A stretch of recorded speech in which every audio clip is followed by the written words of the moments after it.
parliament आगत आमर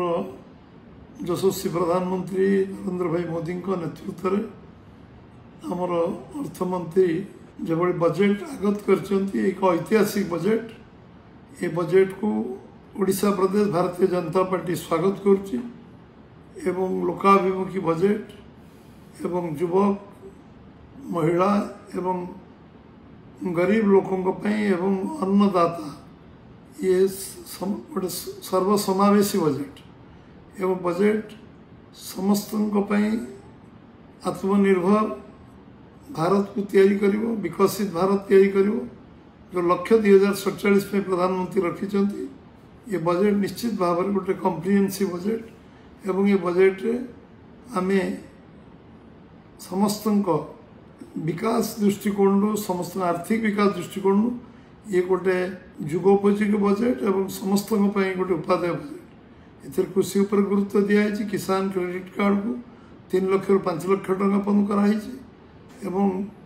कृषि धन धान्य योजना को एथिर